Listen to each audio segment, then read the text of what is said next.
Hi there, this is Myrna Loy with my dark shades hat on, talking about how many times do you forgive someone?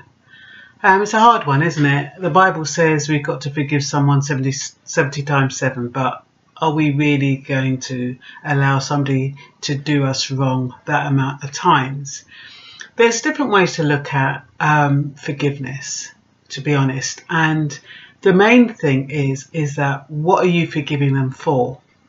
Is it a grand misdemeanor? Is it something they've really done something to hurt you, like they've been unfaithful to you, you've forgiven them, and then they've been unfaithful to you again, and you're wondering, should I keep forgiving them or should I be a doormat?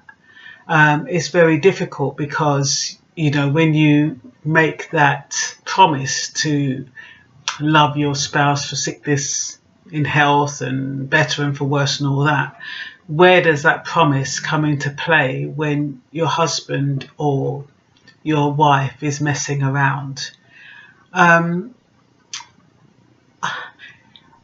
With forgiveness, like I said, it depends on what's been done and how it's affected you. I know some women, they can be with a man who's messing around with somebody else and it doesn't bother them as long as they have that man in their life.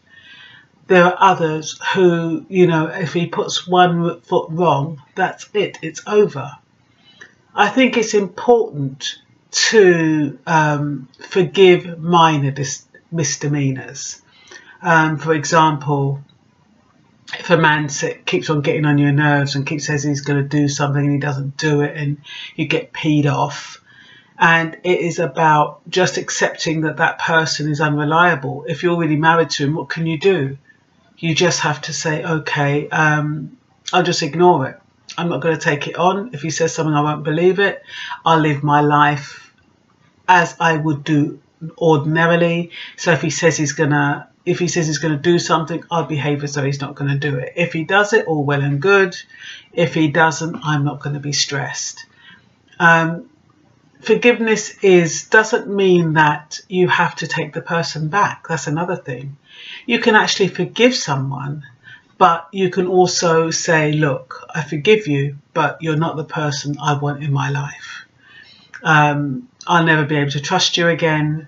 It's not going to work. And therefore it's over. That's fine, as long as you don't harbour that grudge. Whatever they did to you, you don't keep, letting it regurgitate in your mind and going over it over and over again. So it is about knowing your personal boundaries. It's about knowing your values. It's about knowing what's important. It's about not sweating the small stuff. There are so many things that, as a woman, a man's going to do to pee you off constantly. And it is about building alligator skin and not allowing it to affect you. Little things that they do, providing it's not major, you just let it go over your head. You don't even worry about it. You don't even approach them about it. It's important to let them know that they've upset you. I believe that. I think it's important to let them know if they've done something to upset you, or if they're doing something that's irritating you. It's important to let them know, but not to make a big deal out of it. So, say for example, every time they come home from work, they fling their shoes in the middle of the doorway and you're going to trip over them. It's important for you to say, look, babes, every time you leave your shoes in the doorway, I'm worried I'm going to trip over them and have an accident. So would you put them to one side, please?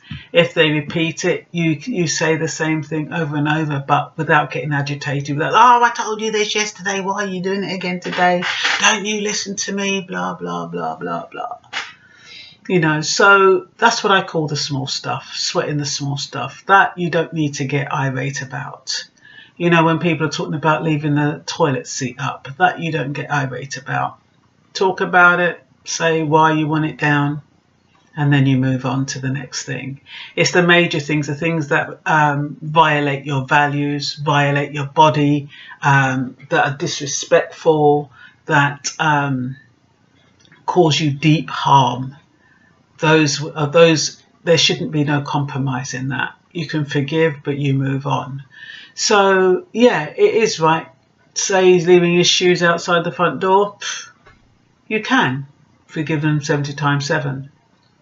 They're violating your body or your respect or abusing you. Nah, there's no tolerance for that. That is zero tolerance. So I hope that's helped you understand how many times you can forgive somebody and when it's safe to do so. Okay, that's all for now. Bye-bye.